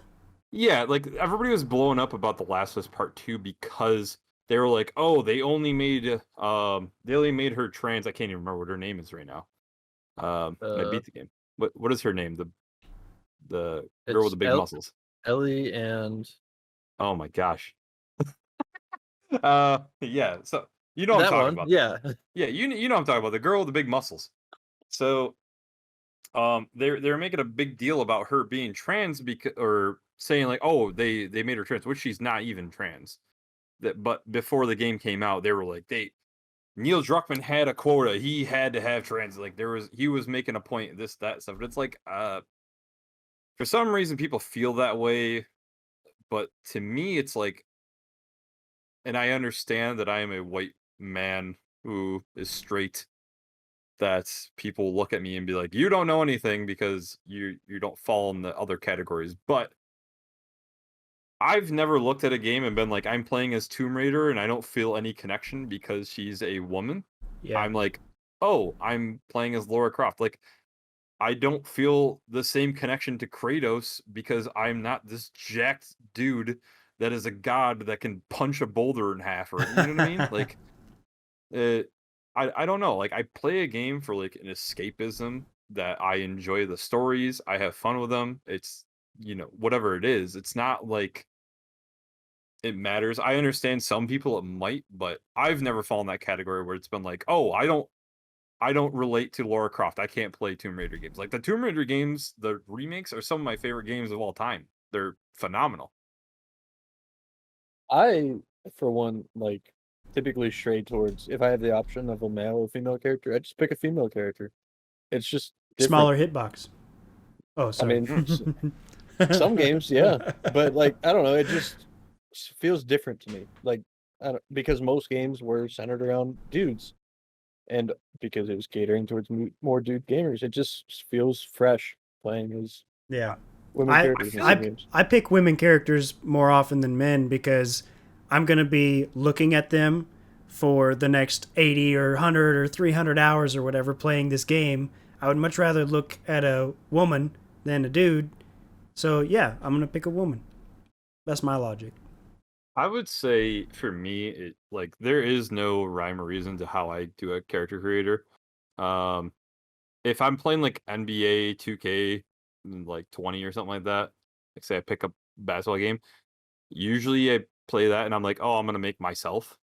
But Yeah. if I play an RPG, then I'm like, it like almost depends on the class role, because That's fair.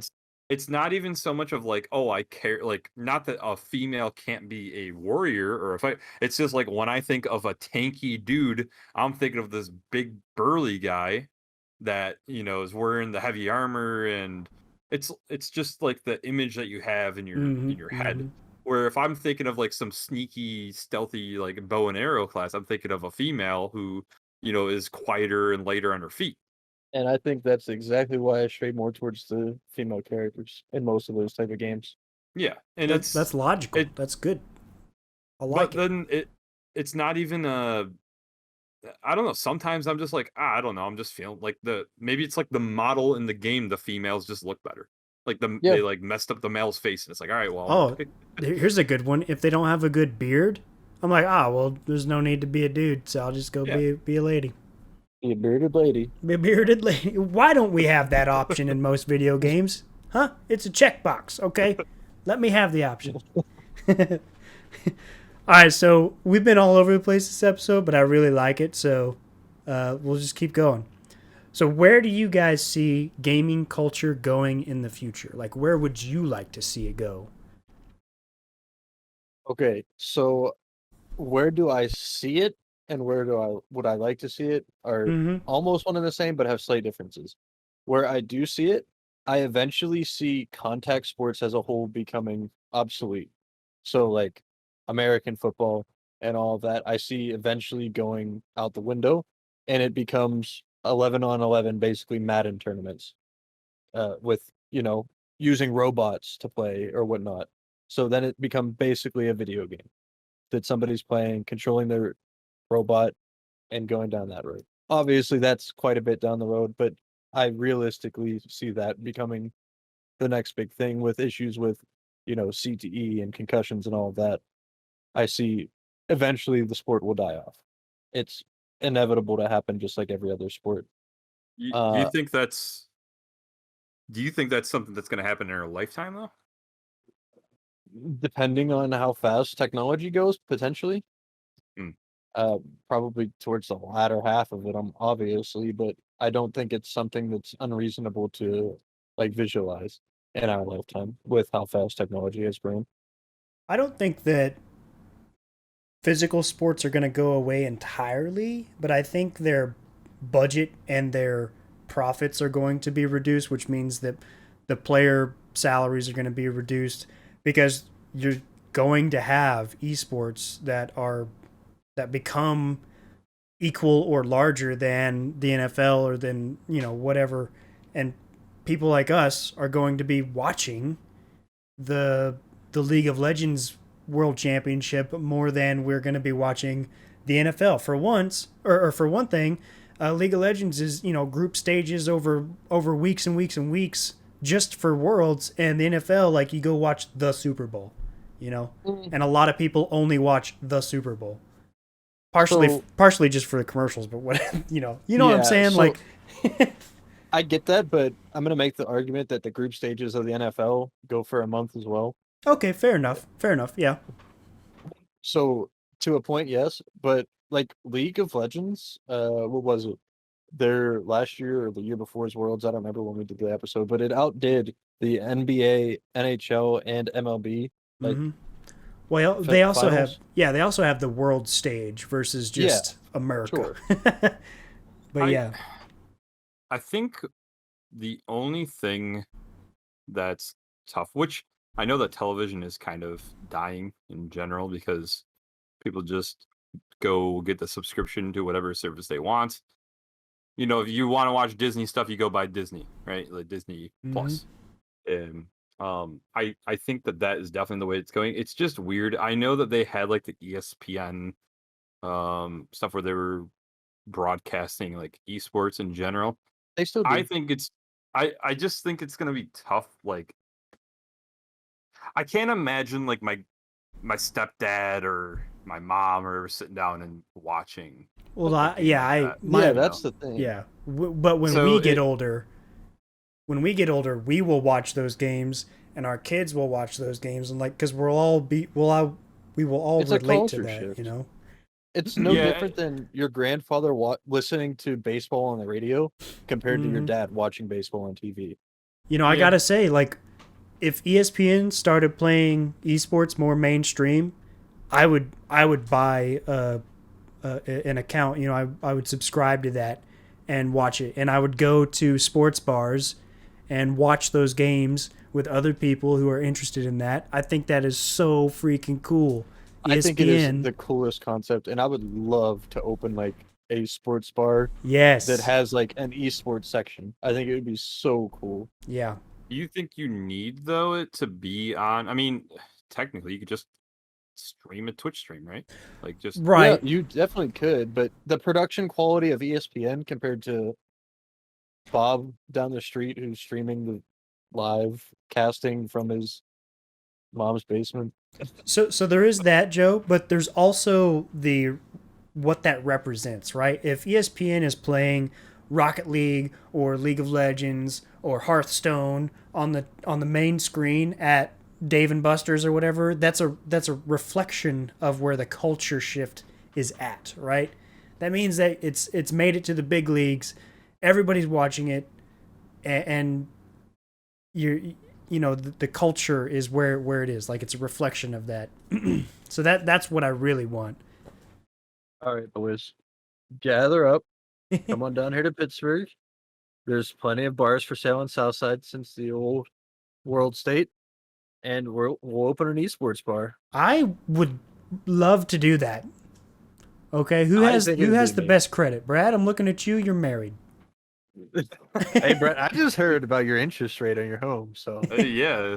Hey. You want to hear about my interest rates? Read you off some numbers. I'm falling asleep. I'm falling asleep. Stop.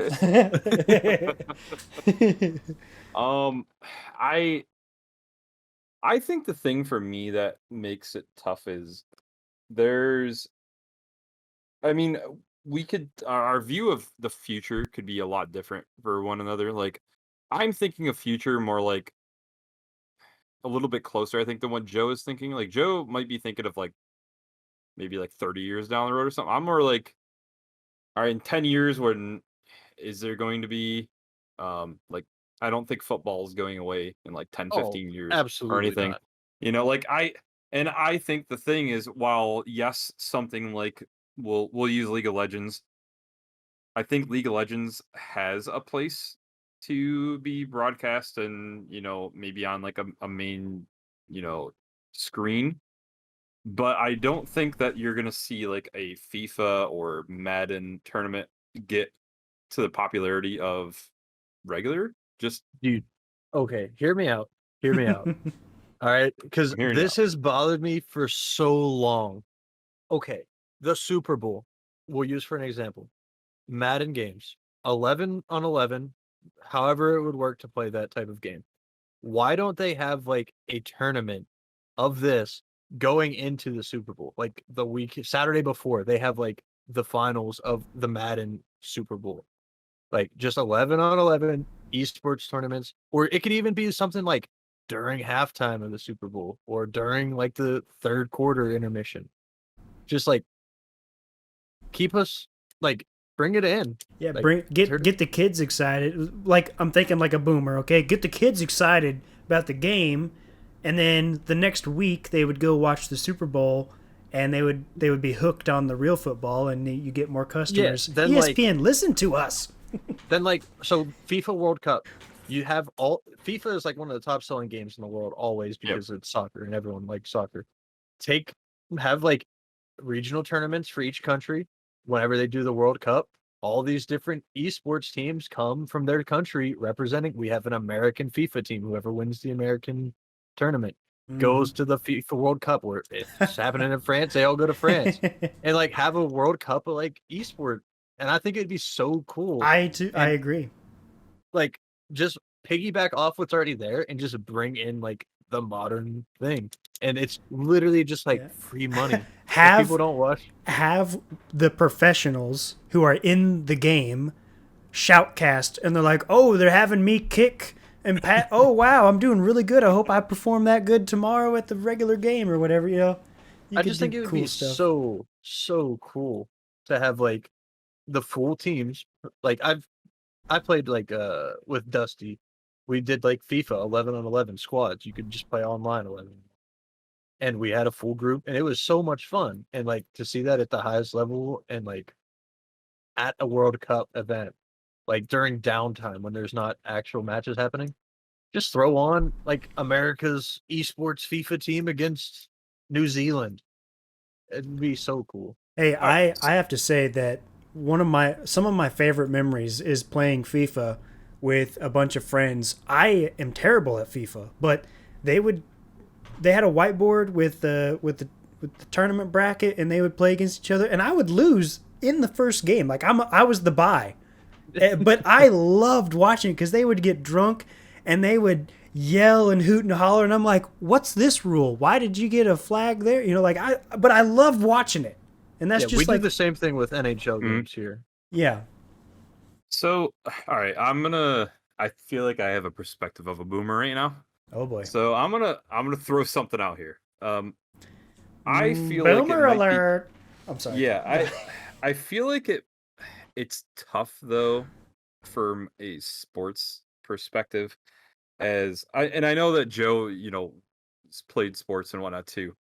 But like for me, like basketball is the sport that I know the most and I've played the most. So like just using that as a perspective for myself, I don't even care for watching NBA or college that much, because like for me the aspect of sports is playing it.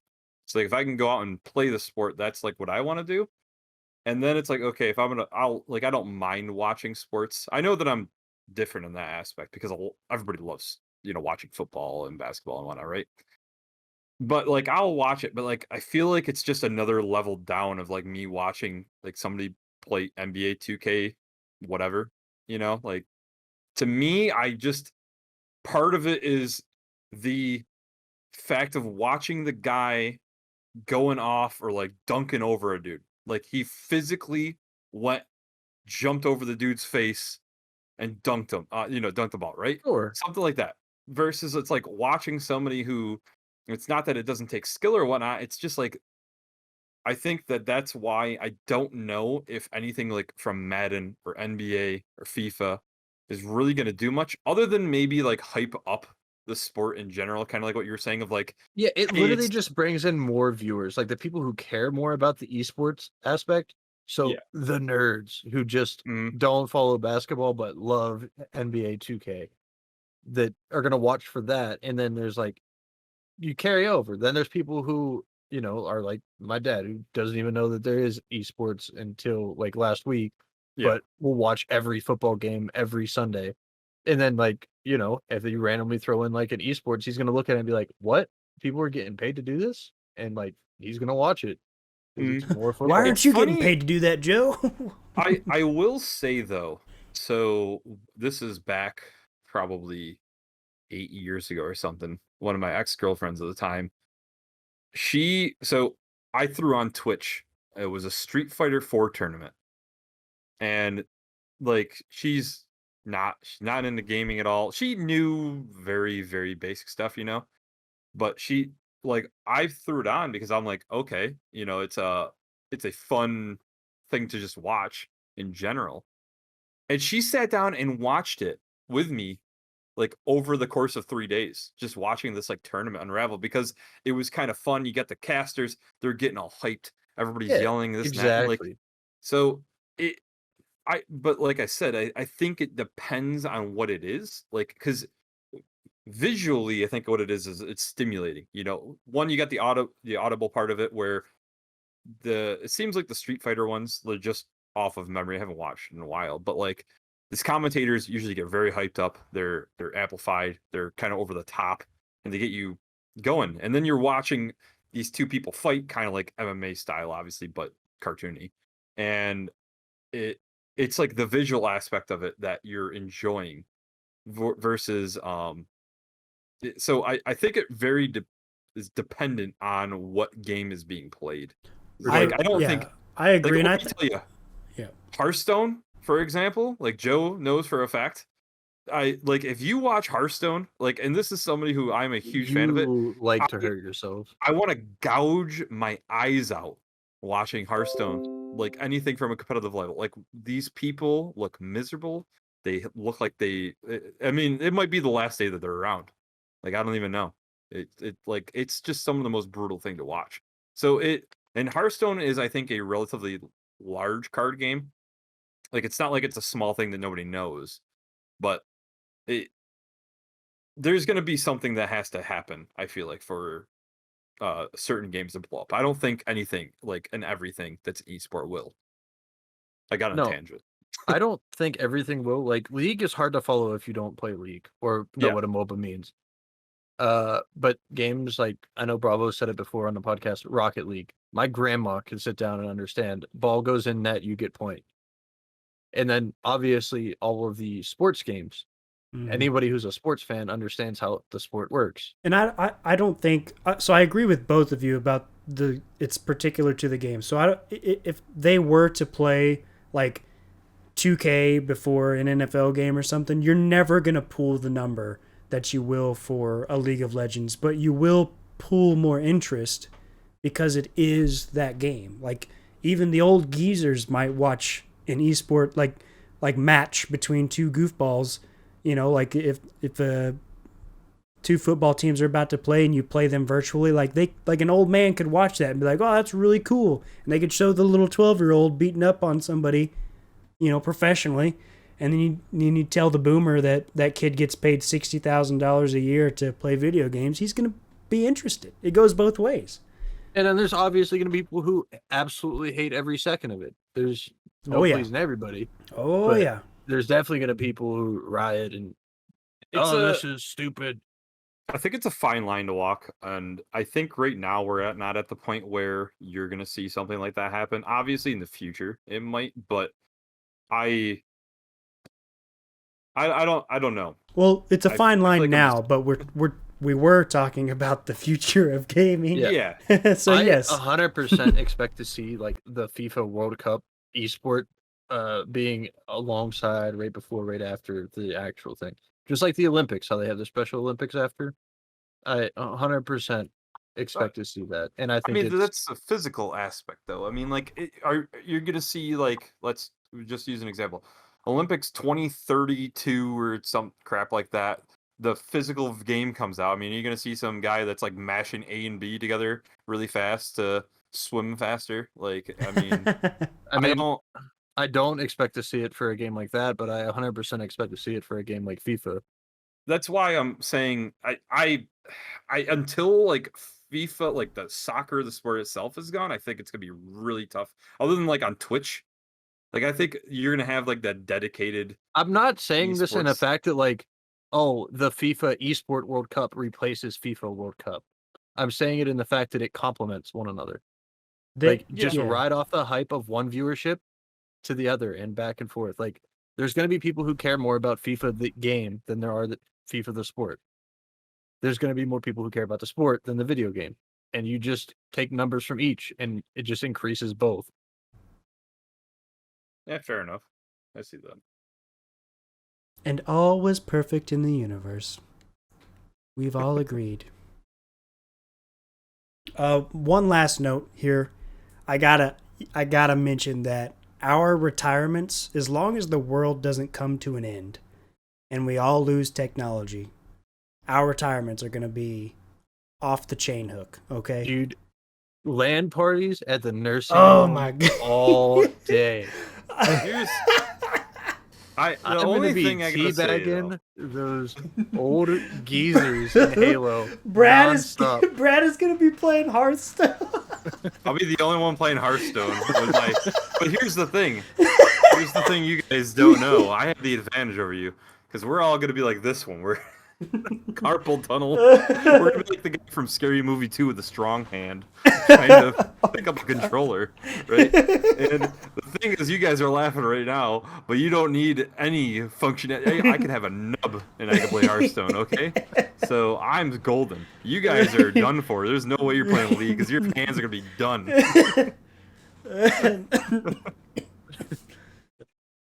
I was playing Grim Dawn, and I was like, dang, my knuckles are hurting from clicking so much. I don't know what I'm doing. I'm gonna need a brace or something, I feel like. I'm gonna be pulling all of the ladies with my raging in the Oh, nursing man. home playing League of Oh. Legends. Nurse, I need a whiteboard. We're doing a Joe's gonna be tournament. the number one league player in the nursing home, and Oh, he's gonna have a man. posse following him, and he's just gonna be like, "Yeah, I'm getting 2 puddings today." Well. On that note, I hope you all enjoyed this podcast. We did. We're glad to be back. It was too long of a break. We had plenty to talk about. If you stuck around to the end, thank you. I love God you. bless. You can contact us at Twitter at envision_org. You can email us at envisiongamingpodcast@gmail.com. Or you can comment right under the YouTube video. Have a nice Or day. Oh, You can even find us in Discord about every day. every day. Yeah, there's a Linktree link under the video, or through the Spotify link that you can get to the Discord, and come have a good time with us. Peace and love. Later. Adios.